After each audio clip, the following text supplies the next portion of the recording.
Nuk Karaka.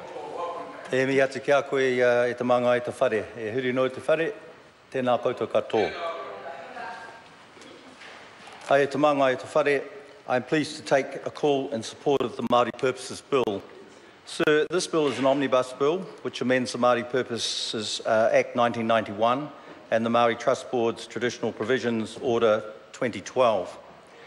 Sir, it's important around these amendments, particularly in regards to the changes of the Wīpere Trust.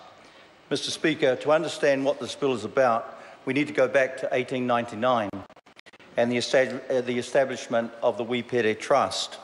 Wiremu, or Wīpere, was the MP for Eastern Māori for 5 terms in the late 1800s and early 1900s. Sir, he was widely acclaimed as one of the great Māori MPs and a leading figure amongst the people of Poverty Bay area. Pere had a reputation as a great orator in te reo Māori, both before the Native Land Court and later in the House of Representatives. Sir, although he lost 3 elections, it would be hard for history to judge him too harshly, as his election losses were only to the great Māori MPs in Sir Apiranga Ngata and Sir James Carroll.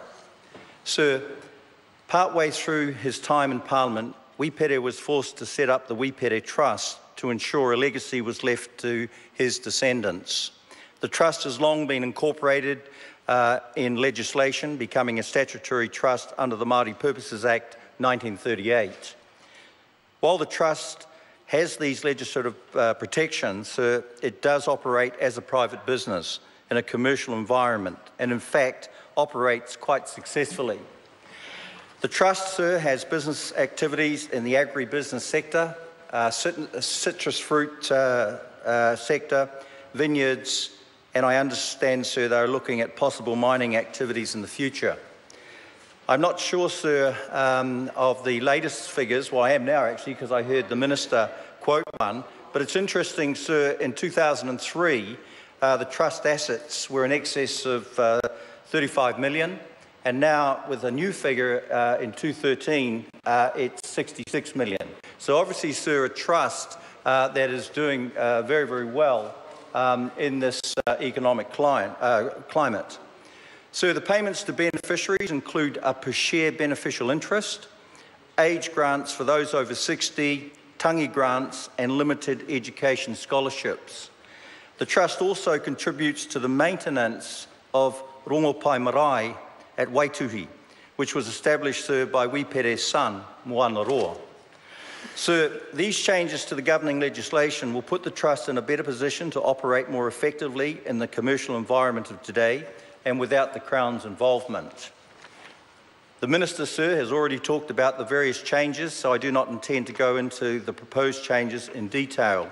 However, I do look forward to the bill coming through the various stages of the Māori Affairs Select Committee process. And I'd just like to acknowledge my colleagues on that, on our committee, because you have raised some very, very interesting points, particularly when we talk about whāngai, and also, sir, about he tikanga tuku ihoa, nāna matua tipuna ko wehatu ki te pō.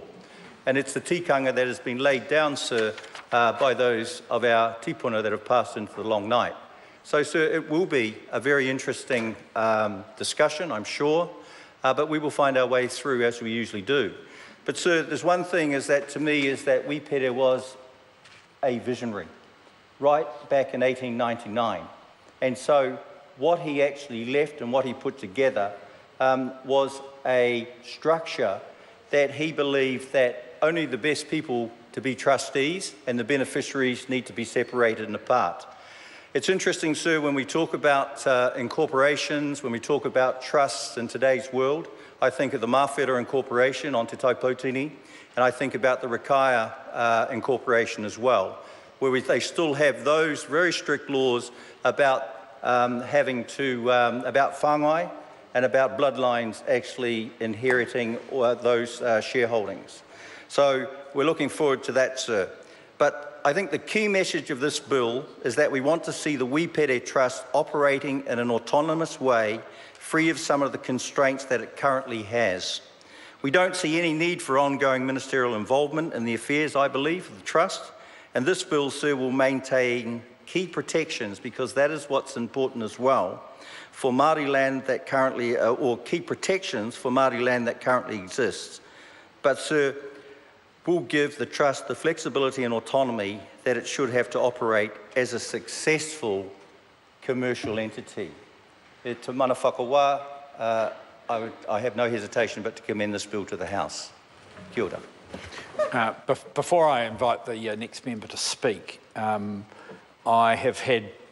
been looking at Speaker's rulings with regard to visual aids, and I understand the question of the display of the New Zealand flag in the chamber has been the subject of some discussion at the Business Committee, but what is also clear is that other visual aids are should only be displayed by members who are making speeches or asking questions.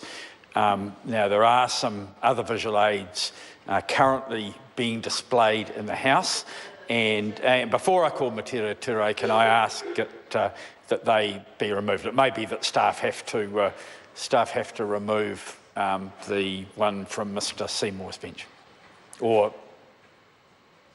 sorry, could I ask some of the floor staff, the Sergeant at Arms, possibly or Marama Fox? Thank you. Matera Ture. Thank you, Mr. Speaker. I don't intend